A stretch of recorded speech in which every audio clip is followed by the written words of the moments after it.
dedicated to Eastern and Southern Kentucky.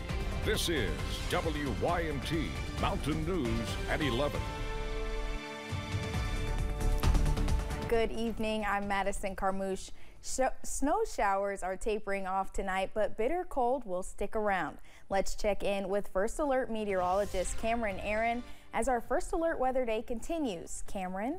Yeah, Madison, we are still tracking a few light snow showers or snow flurries, but the bulk of the action is starting to taper off as we go into tonight. But some areas looking at a light dusting at this hour. Here's a live look from Pine Mountain at US 119, and that current temperature is cold, down to 22 degrees. And as you can see, the road is in pretty good shape. A few slick spots are possible in some areas, but most of us looking at some okay conditions on the roads. But you can see in the grassy areas a light dusting over at Pine Mountain, and up on First Alert Pinpoint Doppler for most of us, we are starting to dry out, but we are zooming into places in southern Kentucky, also into northeast Tennessee for Campbell County, also Claiborne County, and a few more light to moderate snow showers in Knox, also Bell County. And same story for Harlan County and Letcher County, and a heavier band of snow not too far away from downtown Norton, also Pound and Wise County. And same story for the Big Sandy Valley, a few light snow flurries at this hour. Those current temperatures are cold, upper 20s and lower 30s, down to 28 for Jackson, 28 also in Somerset, also Pikeville. And once you factor in that breezy wind, we have wind chills in the upper teens in some areas, and that will be the big story as you wake up on Tuesday. We are tracking some bitter cold on your Tuesday morning commutes. Low temperatures for most of us in the middle to lower 20s, but possibly some upper teens in those cooler pockets. So be sure to protect your pets, plants, and pipes as you wake up and walk out the door on Tuesday. But more sunshine on the way as early as tomorrow. Those details coming up in just a few minutes. Madison? Cameron, thank you. As snow picked up across the mountains, road crews are working to make sure ice does not stick around. Kentucky Transportation Cabinet officials are sharing tips to stay safe and aware as snow and ice can impact some parts of the road. District 10 Public Information Officer H.B. Elkins says crews will be out treating roads during the evening hours. The Pulaski County coroner confirmed that human remains were found in the western part of the county.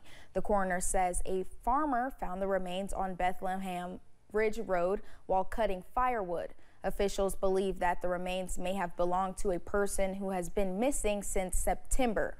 The body was sent to the state medical examiner's office in Frankfort for DNA comparisons and dental analysis. Deputies in Wayne County, West Virginia are investigating shots fired incident in a rural part of the county.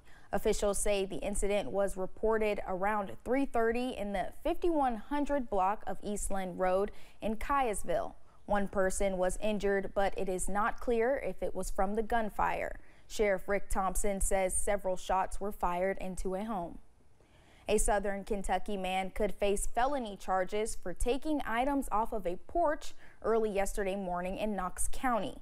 Police say a woman told them her Ring doorbell alerted her of someone taking something from her porch. Knox County Sheriff's deputies found their suspect that same day.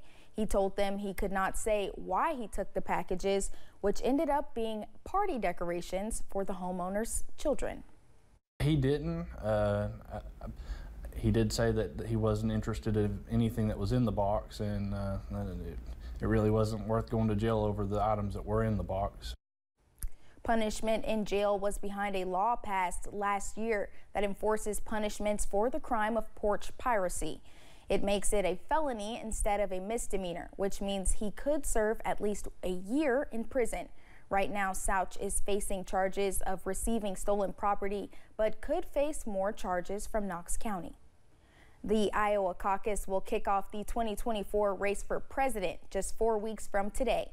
Tonight, the Republican frontrunner, former President Donald Trump, is drawing fierce criticism for his hateful comments about migrants over the weekend. Some say it echoes the racist rhetoric of Adolf Hitler. CBS's Ed O'Keefe has more from the White House. Former President Donald Trump's comments about immigrants came Saturday night in New Hampshire. They're poisoning the blood of our country. That's what they've done. They poison mental institutions and prisons all over the world, not just in South America, not just the 3 or 4 countries that we think about, but all over the world. President Biden's reelection campaign denounced the comments, saying Trump parroted Adolf Hitler. The Nazi leader criticized the mixing of races in his Mein Kampf, arguing the originally creative race died out from blood poisoning. The former president also praised authoritarian leaders, including Hungary's Viktor Orban, China's Xi Jinping, and North Korea's Kim Jong-un. CBS News has asked the Trump campaign for comment about the reaction to his remarks.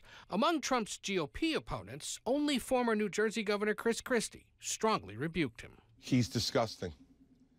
And what he's doing is dog whistling to Americans who feel absolutely under stress and strain from the economy and from the conflicts around the world. But Trump continues to dominate because GOP primary voters generally back the idea of mass deportations the former president supported and view immigration as a key issue. Having a porous border is leading to a lot of problems. It's creating an unsafe environment for our citizens. CBS News has learned last week the Border Patrol apprehended nearly 7,900 people each day, up from 6,000 in October. The White House now deep in negotiations with Congress. A compromise could include expelling migrants without processing their asylum claims and expanding the detention of migrants allowed to stay in the U.S., pending a decision on their cases. And now border state governors are taking aggressive steps to address illegal border crossings. In Texas, Republican Greg Abbott today signed legislation now permitting local and state police to arrest migrants suspected of being in the state illegally. And in Arizona, Democrat Katie Hobbs has deployed the National Guard to the border. Ed O'Keefe, CBS News, the White House. One Letcher County family got news today that they have been waiting to hear for nearly 1 year. They get to go home. After floodwaters poured through her home and it was engulfed in flames 6 months later, Gina Quillen lost everything. Today, Homes Inc. broke ground on a new construction for Quillen and her family, marking the 19th post-flood build with the Whitesburg home. The funds to help the Quillens get back on firm ground come from money the organization recently received from Governor Andy Beshear. And it really enables us to put people to work, you know, in the trades, building houses and putting people back in the houses. It's kind of an exciting times. This was one of the greatest historic tragedy, but out of the tragedy has come so much opportunity as well. The money is a part of the Rural Housing Trust Fund set aside to help in flood relief efforts. The state government and housing organizations continue to work on higher ground housing projects.